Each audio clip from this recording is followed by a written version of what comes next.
Okay, so we're here in exercise 2.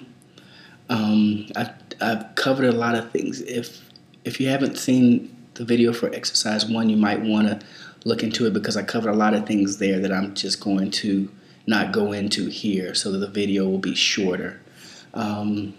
So I've opened up my terminal here and opened my editor, my text editor here.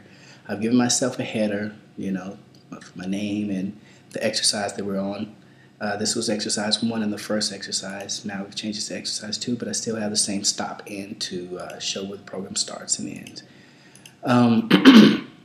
So our exercise 2 is to write a short Fortran code that calculates the magnitude of a force F given numerical values for mass M and acceleration A using Newton's second law.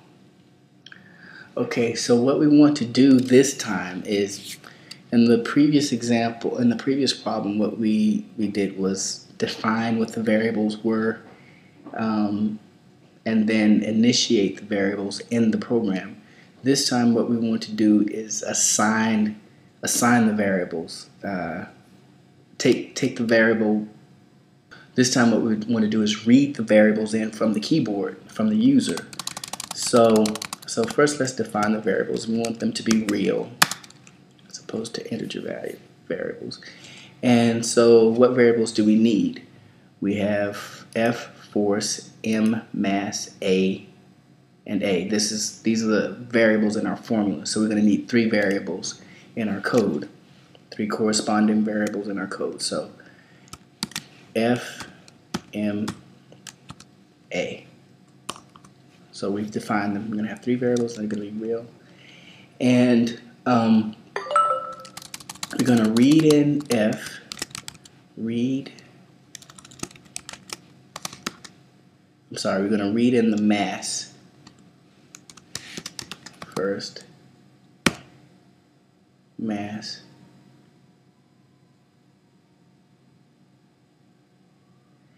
And then we're going to read in the acceleration, A.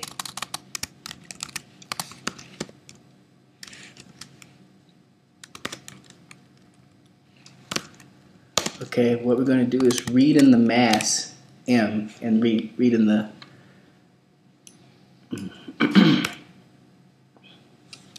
what we're going to do is read in the mass, M,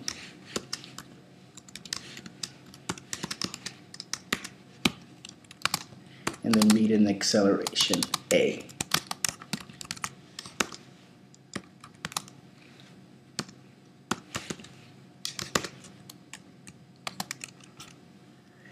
And what this statement does, if you notice, we used what this statement says is that we're going to read in the variable. We're going to read it from where? The keyboard, and this number 5 indicates that we're going to read it from a keyboard. Now if you're reading from a file, this number would change, and what you would do is have another statement declare that your file is coming in through you can think of it analogously as pipeline. So you can say pipeline 8 or pipeline 64 or pipeline 38, but this pipeline number 5 is reserved for the keyboard, so to speak, pipeline, so to speak. So read where we're going to read it from, not a file. We're going to read it from the keyboard, so that's why we have a 5 here, and we have no particular format for it, so that's why an asterisk is here. You can specify the format with another number, but that's in the format command in Fortran, and we're going to go over that later. So this says read from the keyboard the value for variable M. Okay, and in the same way this says read from the keyboard the value for variable A. Okay, and then what we want to do is display those variables, and so we read and we write. Okay.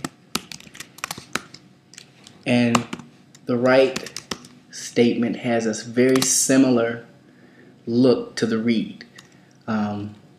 We said that 5 is reserved for the keyboard, so you can probably guess that 6 is reserved for the display. So this is or the command prompt. It's gonna, so it's gonna read in M from the keyboard, read in A from the keyboard, and display whatever we calculate, which is in this case going to be F, on the screen or at the command prompt.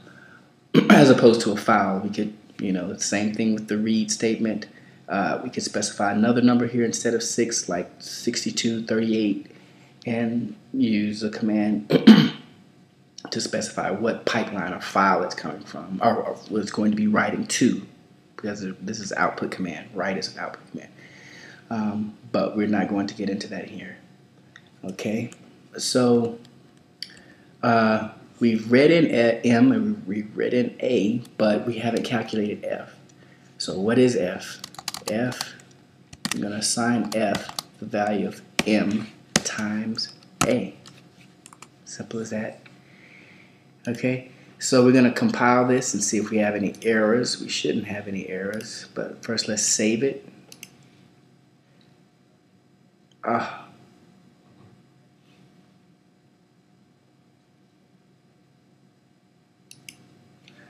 So we're going to save this as, this is the second problem.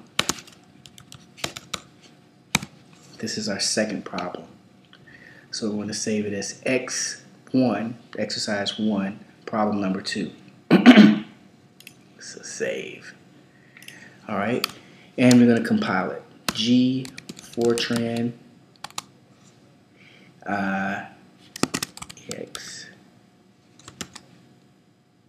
X2F.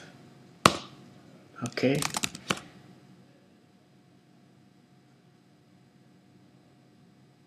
All right. So we have our A.out. A.out, and it's been rewritten as of 2:30. So it's updated with our new code. Okay, and so we're gonna execute A.out. /A.out. So you've executed it and nothing's happening. What's wrong? There's nothing wrong, actually. You have to, the computer is actually waiting for you to input your data from the keyboard. So I'm going to enter in a 5 and hit enter, and then 4. So I've entered in the mass here. When I just hit 5 and enter, I just entered in the mass. Now I'm going to type 4 and hit enter again. And it displays 20. But we have no idea what we're inputting or what's being output. So let's do a little structuring of our code. What I'm going to do is add a print statement up here. Print statement, print star, just like we did in exercise 1. I'm gonna prompt you. I'm going to say, please enter, okay, the value for the mass, comma, M. Okay, and in the same way, I'm going to say print star, enter the value for the acceleration A. Okay, so now we're going to actually see something before to prompt us, so we'll know what we want to put in. The user will know what to put in. And here we're going to format our output. I'm going to say print star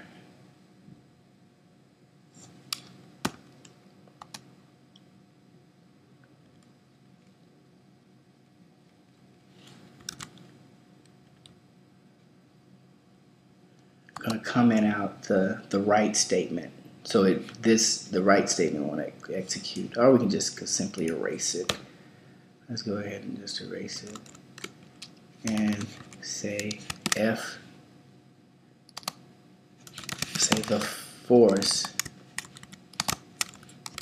F equals, so our string is the force that's going to be printed explicitly is the force F equals, and then we just type F after that. So the value of F is going to be displayed after that. So let's save that. Let's compile that. G Fortran EX1 2F underscore 2F. And so no compilation errors, period, / A dot out. Enter the value for the mass M. That's our prompt from the code. So let's enter in a value. 6. Enter the value for the acceleration, A. All right, so let's put in 5. Okay, and so it says the force equals 30. And so there we go. That's problem 2 in exercise 1.